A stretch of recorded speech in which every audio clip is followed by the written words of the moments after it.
Very good afternoon, student. Today we are starting with reverse Carnot cycle. Reverse Carnot cycle is same as Carnot cycle. The only difference is that Carnot cycle always run in clockwise direction and reverse Carnot cycle runs in anti-clockwise direction. Thermodynamics में हमने पढ़ा था Carnot cycle जो भी हमारी होती है वो किस लिए होती है. It is an ideal cycle, एक आदर्श साइकिल है जिसकी एफिशिएंसी सबसे ज़्यादा मैक्सिमम होती है, जो कि आपकी हीट इंजन में यूज़ होती है. इसी तरीके से हमारी रिवर्स कार्नोट साइकिल है जो कि आपकी रेफ्रिजरेटर में यूज़ होती है. तो जैसे कि हमने जो भी आपकी पावर कंज्यूमिंग डिवाइसेस होती हैं वो एंटी क्लॉकवाइज डायरेक्शन में चलती हैं. तो reversing the Carnot cycle does reverse the direction of heat and work interaction. A refrigerator or heat pump that operate on reverse Carnot cycle is called a Carnot refrigerator or Carnot heat pump. And the reverse Carnot cycle is the most efficient refrigeration cycle operating between two specified temperature limit. जैसे Carnot cycle हमारी दो temperature limit में work करती थी, एक temperature source का होता था और एक सिंक का होता था. इसी तरीके ये रिवर्स कार्नोट साइकिल भी दो टेम्परेचर्स के बीच में रन करेगी. And it is the highest theoretical COP और इसकी सबसे ज़्यादा COP हाईएस्ट होगी.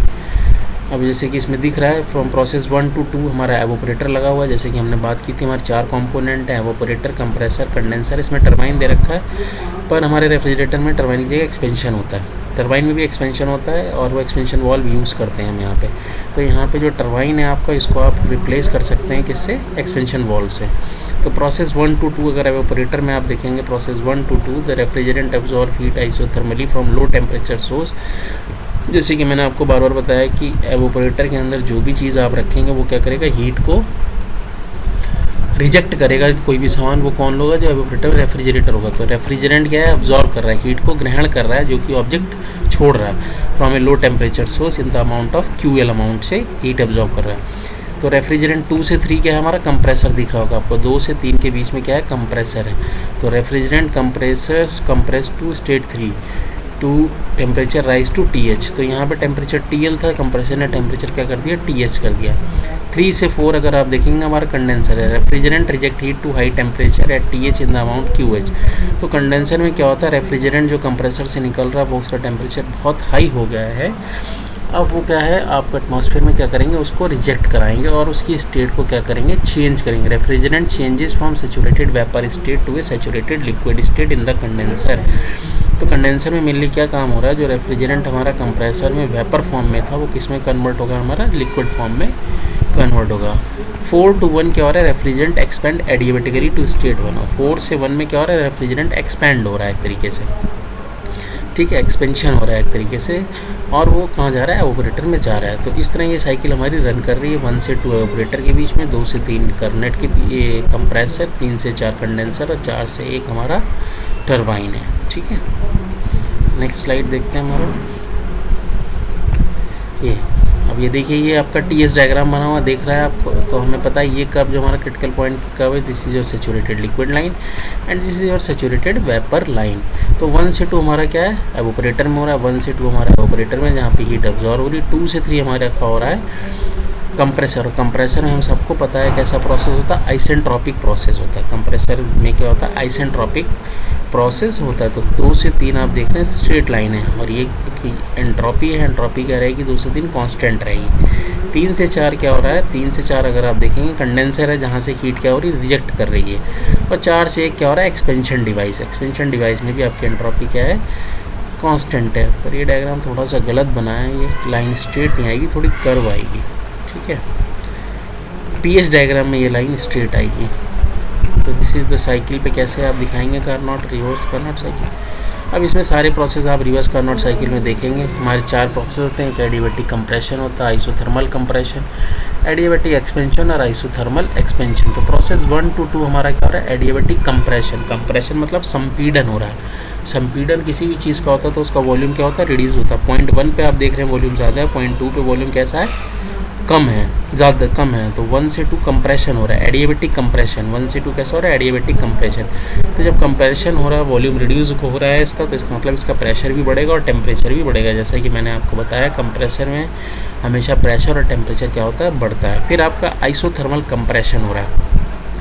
2 से 3 आपकी क्या हो रही है, हीट रिजेक्ट हो रही है, आइसोथर्मल कंप्रेशन. तो 2 पे वॉल्यूम कम ज़्यादा है, 3 पे कम है. तो यहाँ से 2 से 3 भी आइसोथर्मल कंप्रेशन हो रहा है. ठीक है, और हीट क्या कर रही है, रिजेक्ट कर रहा है, टेम्परेचर क्या कर रहा है, रिजेक्ट कर रहा है। फिर आपका एडियाबैटिक एक्सपेंशन 3 से 4, एडियाबैटिक देखिए 3 पे वॉल्यूम कम है, 4 पे ज़्यादा है, इसलिए एक्सपेंशन और एडियाबैटिक एक्सपेंशन। आइसोथर्मल एक्सपेंशन 4 से 1 हमारा क्या है, आइसोथर्मल एक्सपेंशन, जिसमें आप हीट को क्या दे रहे हैं, रेफ्रिजरेंट क्या करता है, एक्सपेंड करता है। तो एडियाबैटिक कंप्रेशन 1 से 2 क्या हो रहा है, of the working fluid with the aid of external the temperature of fluid rise from T1 to T2, temperature कहाँ से T1 से T2 बढ़ जाता है। आइसोथर्मल कंप्रेशन में क्या होता है, working fluid during heat is rejected at constant high temperature. 2 से 3 क्या हो रहा है, एट हाई टेम्परेचर हीट हमारी क्या हो रही है, रिजेक्ट हो रही है, ठीक है। और 3 से 4 एडियाबैटिक एक्सपेंशन में क्या हो रहा है, the temperature of the working fluid fall from T1 से T2, from T2 to T1, ठीक है, T2 से T1। Isothermal expansion of air where heat is observed at low temperature T2। तो अगर आप देखेंगे साइकिल हमारी 2 टेम्परेचर पे रन कर रही है, T1 और T2। T4 की कांस्टेंट टेम्परेचर है 4 और 1, और 3 और 2 कांस्टेंट। तो T1 और T2 के बीच में हमारी क्या कर रही, साइकिल रन कर रही है, ठीक है। तो the result in a cycle is that operate in the counter clockwise direction, counter clockwise direction में ही आपकी साइकिल चल रही है। तो TS डायग्राम है आपका। तो ये इफिशिएंसी है, heat absorbed Q2 equal to T2 into TS, TDS entropy के फॉर्मूले दे दी। तो यहाँ से जब आप COP निकालेंगे तो किसके टर्म में आ जाएगी, T2 upon T1 minus T2, okay, T2 upon T1 minus T2।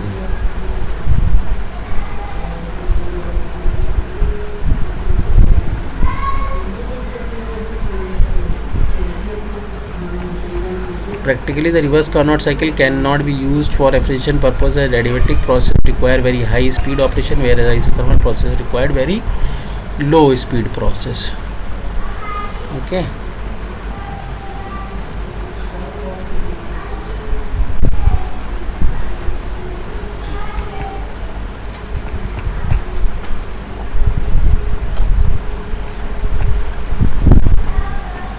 Points गलत लिखे हैं, 1 2 3 4 T2 upon T1 minus T2, ठीक है। ये COP रिवर्स कार्नोट साइकिल होगी T2 अपॉन T1।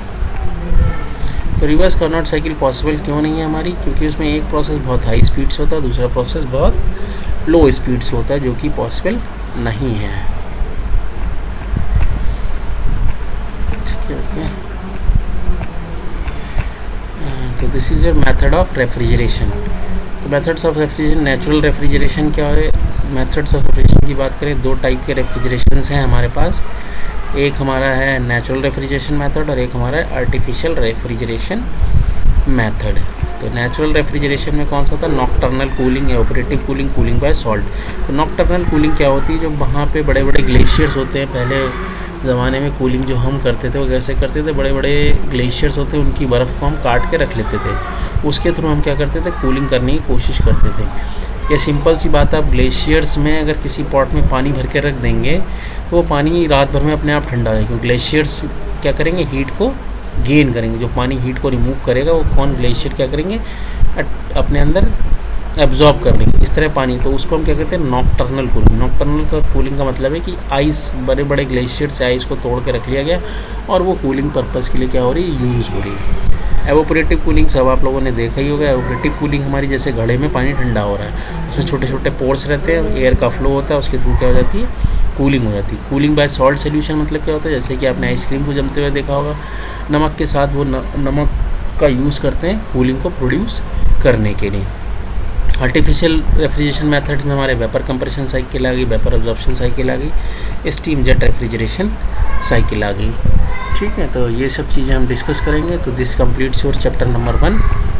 पहले भी हमने डिस्कस किया था, आपको पहले स्लाइड भेजी, तो हम एक बार रिव्यू कर लेते हैं। चैप्टर 1 में हमने क्या क्या डिस्कस किया है। एक तो पहले डिस्कस किया था हमने सिलेबस की बात, सिलेबस से फिर हमने चैप्टर 1 में क्या डिस्कस किया था, रेफ्रिजरेशन क्या होता है, व्हाट इज़ योर रेफ्रिजरेशन की डेफिनेशन बताई थी।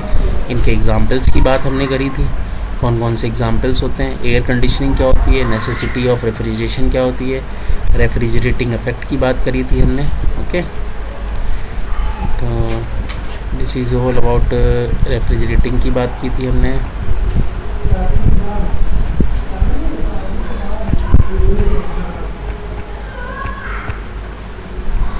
ठीक है,